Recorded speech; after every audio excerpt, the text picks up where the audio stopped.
Kita coba tinjau titik lainnya, keadaan dari para jemaah haji Indonesia untuk puncak ibadah haji hari ini. Bergabung saat ini jurnalis Kompas TV, Yasir Neneama dan juru kamera Pradaris Lesmana.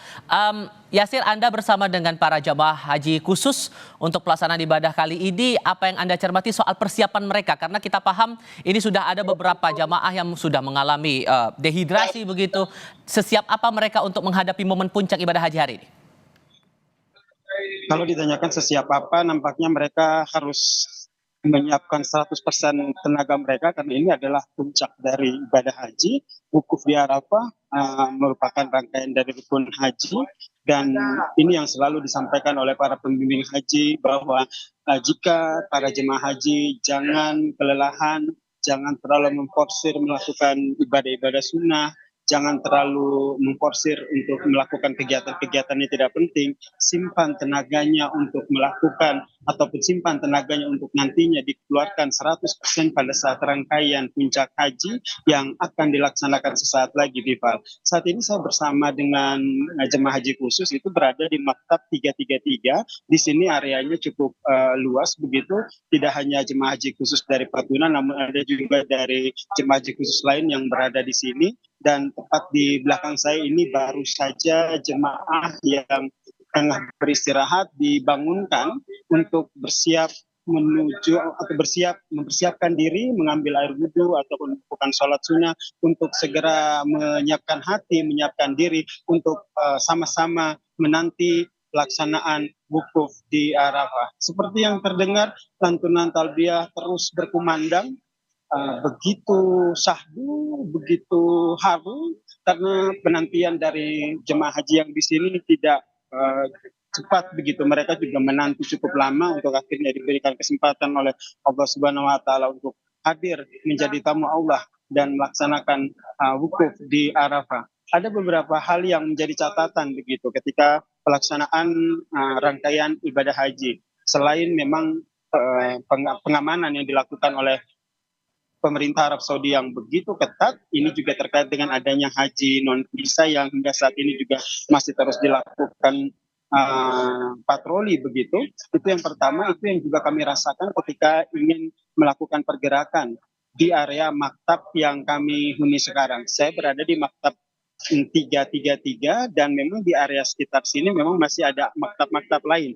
Jika kami keluar dari area maktab 33 ini, tentu kami jemaah haji ini akan ditanyakan identitasnya begitu, karena setiap jemaah yang masuk ke maktab akan diberikan identitas maktab. Tidak hanya kartu nusuk, namun ada juga identitas maktab. Jadi ada dua identitas yang kami pakai, tiga sebenarnya. Yang pertama adalah kartu nusuk sebagai bukti bahwa kita sebagai jemaah haji dengan visa haji. Yang kedua adalah ID card maktab, di mana ID card maktab ini berisi nomor maktab kita. Dan yang ketiga adalah gelang begitu. Seperti ini saya tunjukkan. Gelang ini yang nantinya akan digunakan untuk maktab di Mina. Nah, tiga ID card kami ini selalu dihimbau agar jangan sampai hilang, jangan sampai rusak. Dan himbauan ini juga selalu disampaikan kepada para jemaah haji lansia begitu, karena kekhawatiran mereka yang terlupa ataupun rusak sehingga ini akan menjadi persoalan tersendiri. Karena hingga saat ini ketika kami tanyakan, jika hilang ngurusnya bagaimana, jika rusak apa yang harus dilakukan, dari penyelenggara haji masih belum memberikan solusi yang pasti, sehingga satu-satunya cara agar semua rangkaian ibadah haji ini berjalan dengan baik yaitu memastikan identitas kartu nusuk kartu maktab ini benar-benar jangan sampai rusak ataupun jangan sampai hilang begitu, Tifa. Saat ini yang tengah dilakukan di tenda saya adalah bersiap untuk menuju ke puncak haji yaitu wukuf di Arafah. Kita ketahui wukuf di Arafah ini akan dilaksanakan pada saat zuhur. Nanti sholat zuhur akan di jamaah takdim begitu dengan asar, kemudian akan sama-sama mendengarkan khotbah wukuf, dan setelah itu baru kita diminta untuk berzikir dan memohon ampunan. Momen ini ya diminta kepada setiap jemaah untuk memanfaatkan sebaik-baiknya.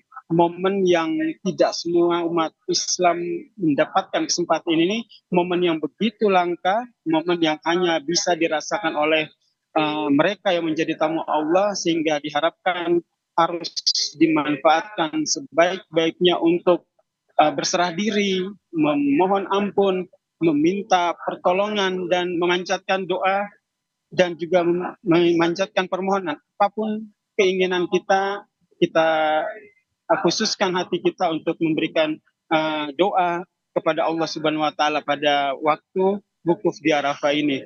Waktu yang mustajab memang dianjurkan adalah pada ba'da asar hingga sebelum maghrib. Sehingga nanti setelah sholat bersama, kemudian nanti ada zikir bersama dan mendengarkan khutbah uh, bersama, nanti jemaah akan diminta untuk khusyuk begitu, menyendiri, kemudian fokus dengan dirinya sendiri dan akhirnya bisa memanjatkan doa, menjalin hubungan komunikasi dengan Allah dengan baik begitu, sehingga semua doanya bisa tersampaikan, semua permohonan, semua keluh kesah, semua pengampunan yang ingin didapatkan dari Allah Subhanahu wa taala bisa disampaikan pada saat melaksanakan wukuf di Arafah ini.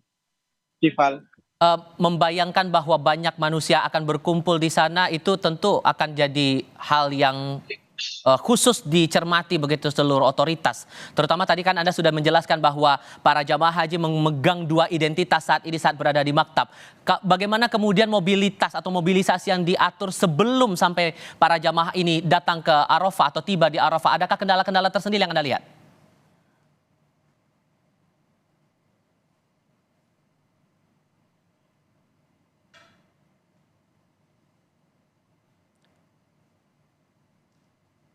Kami coba perbaiki komunikasi kami dengan Yasir Nediama yang saat ini sudah bersama dengan para jamaah haji untuk layanan haji khusus begitu untuk pelaksanaan ibadah haji kali ini. Yasir, saya pastikan dulu sudah mendengar suara saya, Yasir?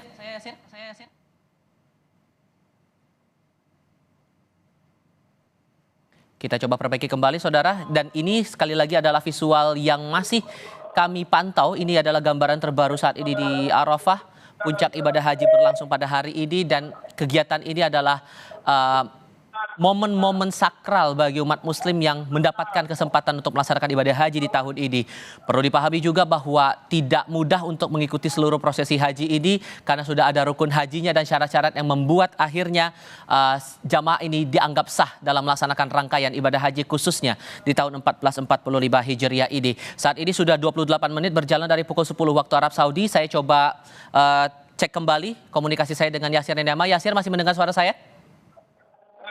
Masih mendengar, Tifal? Oke, soal mobilitas sempat ada kendalakah sebelum sampai tiba ke Arafah tadi? Kendala terjadi tapi ini minor ya. Dari 20 rombongan bus yang kami bergerak begitu dari Aziziyah menuju ke Arafah ini hanya sekitar 2 sampai 3 bus yang terlambat. Keterlambatan 2 sampai 3 bus ini dikarenakan memang ada pengalian arus yang dilakukan oleh pihak kepolisian dari Arab Saudi. Ini karena kalau kita lihat bahwa semua jemaah haji tidak hanya dari Indonesia namun seluruh dunia bergerak menuju ke Arafah, sehingga pengaturan lalu lintas yang dilakukan oleh pemerintahan Arab Saudi harus betul-betul dipatuhi. Kami berangkat dari Aziziyah itu berjarak sekitar hampir belasan kilometer menuju ke Arafah, berangkat sekitar pukul 11 namun baru sampai di Arafah ini sekitar pukul 4 dini hari begitu. Tidak hanya jarak yang cukup jauh, namun memang pemeriksaan yang dilakukan, kemudian adanya pengalian arus yang dilakukan oleh pemerintah Arab Saudi ataupun pihak kepolisian dari Arab Saudi, sehingga memang ini yang membuat jemaah haji ini harus bersabar begitu. Ini yang sebenarnya sudah disampaikan, sudah diinformasikan jauh-jauh hari pada saat jemaah berangkat menuju ke Arafah. Disampaikan bahwa dalam perjalanan nanti akan ada pengalian arus, akan ada ketersendatan, akan ada pemeriksaan, sehingga jemaah yang berada di dalam bus ini dimohon untuk bersabar, jangan terpancing emosinya, jangan gelisah, dan tetap berdoa sehingga bisa sampai di area Arafah ini dengan selamat dan sampai pas dengan waktunya begitu, sehingga bisa melaksanakan wukuf di Arafah nanti pada saat zuhur ataupun setelah matahari tergelincir ya setelah zuhur, dan nanti akan selesai pada maghrib. atau sebelum maghrib nanti. Ini yang terus disosialisasikan begitu, dan alhamdulillah Tifa saat ini memang jamaah sudah selesai beristirahat dan selalu berkumandang. Ini membuat saya pribadi senang sekaligus haru, alhamdulillah, dari rangkaian kegiatan yang kami lakukan dari Madinah, kemudian Mekah, kemudian penantian di Haji ini yang akhirnya menuju ke inti dari kegiatan haji, yaitu pelaksanaan puncak haji hari ini di Arafah. Baik, terima kasih untuk saat ini Yasir Nediama, Anda bersama dengan para jamaah kaji khusus yang saat ini sudah berkumpul di Arafah. Nanti kita akan kembali ke Anda lagi nanti, termasuk kami juga akan meninjau suasana di titik lain, terutama yang ikut dipantau juga oleh Dewan Perwakilan Rakyat Republik Indonesia saat ini sudah berada di Makkah, Arab Saudi. Kami jeda sebentar, saudara. Tetap di Kompas TV.